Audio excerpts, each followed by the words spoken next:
If you have spent any time in the American Evangelical Church, you'll understand that purity is an ever-present standard, particularly for women. A reality that cannot be achieved, but one to be protected by any means necessary. Leaving many children of the faith to grow up in a state of blissful ignorance. While the parents of these children may see this as an act of safety, many fail to see that this ignorance will only become a cage that suffocates, only hiding the terrifying realities for long enough. Soon, what was first seen as innocence now becomes a complex reality. The pure white backdrop becomes a place for evil to hide right alongside the pure. Pure evil hand in hand with pure innocence. This is the central conflict of Oz Perkin's recent viral success, Longlegs. Off the back of a marketing campaign for the ages, Perkin's dark, inverted crime thriller has made it to the center of the film community this weekend. Its cryptic messages and hidden villain played into online obsessions with the likes of analog horror and true crime,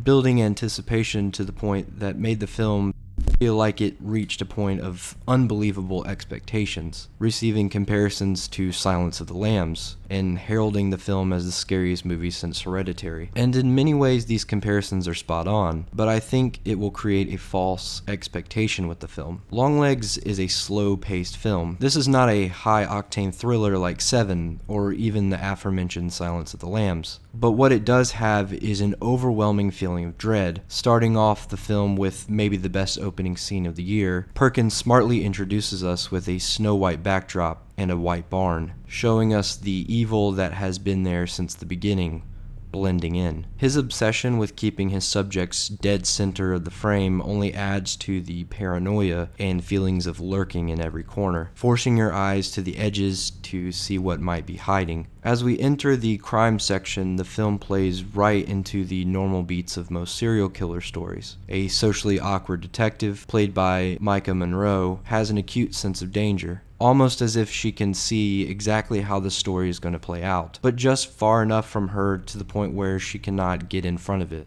And while the film is deeply disturbing and carries a heavy tone, Monroe's performance adds a perfect note of humor in her own disconnection to her reality, but never undertakes the tension. We follow as the FBI investigates a chain of violent family murders taking place in the Pacific Northwest, each with unsettling connections: a daughter's birthday, religious families, and a letter from a mysterious Longlegs. It is only when Monroe's detective, Lee Harker, comes on the case that the pieces start to fall into place. Her innate understanding of this deep, dark evil only adds to our attention, playing deeper into the religious themes. It feels like Harker represents a woman who grew up deeply in religion, having an understanding of the script left behind by this figure as she reads from the book of Revelation and recites a passage of the beast, a figure in the Bible that comes to represent this coming evil, a figure of 10 horns and 7 heads with 10 crowns, a multifaceted evil. This case only leads Harker closer to home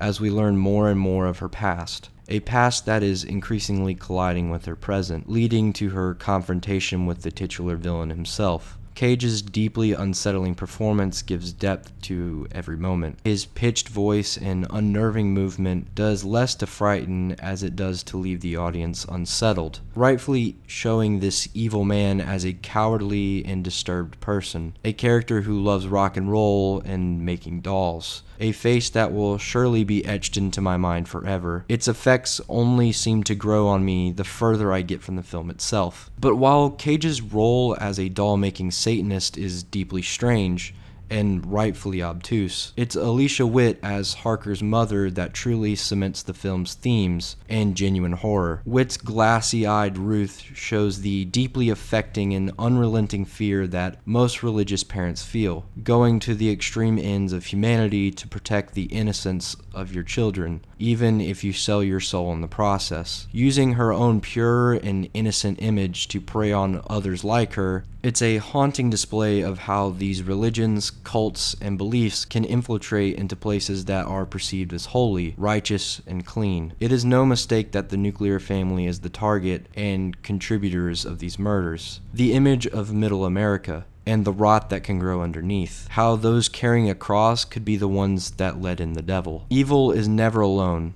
and it will never be too far from the pure and innocent. A theme throughout the Bible as people twist the words into hateful evil, luring and trapping those who live in fear, an evil that you will feel like you can't wash off, like it's a part of you. So while I do think that the film will struggle to meet audiences' just unrealistic expectations at this point, I do think that Longlegs is a deeply effective and very smart horror film that will continue through the decades as a central figure and point in independent horror. And with that, I would gladly give this film a 4 out of 5 stars. I'm really excited to go back in and give it multiple watches because it is one of those movies that I can already tell you just need to watch it a couple times to really pick up on what's going on. And with that being said, I would love to recommend 2 of these movies to you. If you really enjoyed Longlegs, I would highly recommend that you check out Silence of the Lambs. This is a movie from 1991, Jonathan Demme, one of the great filmmakers of all time, really underrated. But this is his most well-known work, and there's a reason why, because this is one of the great movies of all time. It smartly works within the genres of horror and the crime drama, and it combines them. And Longlegs is taking these ideas and working them into kind of like an inverted style of these films. So instead of giving this very operatic performance like what you're getting with Anthony Hopkins in Silence of the Lambs, you get this very odd, obtuse, deeply strange, and no aura. The guy has no aura. And I think it smartly also is working on this idea of like the female FBI agent that is working her way in this like very male dominated world. And secondly, I would love to recommend a film called Pig. This came out in 2021. It's featuring one of my favorite performances of all time from Nicolas Cage, as we follow him as he kind of works his way through the struggles of grief. It is a beautiful film and a beautiful performance. If you're looking for another movie from Nicolas Cage,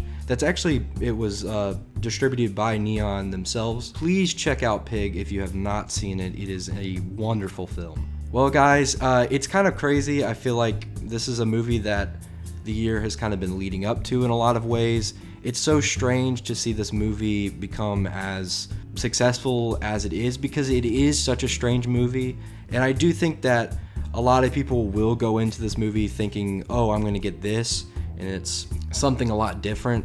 But I also think that that's the fun of movies and marketing. And we will certainly see multiple styles of marketing similar to this in the coming days and years. I would honestly kind of pinpoint this movie as something similar to almost similar to like a Blair Witch Project style of marketing. And if you're new to the channel, please like and subscribe. I'll be talking about movies throughout the year.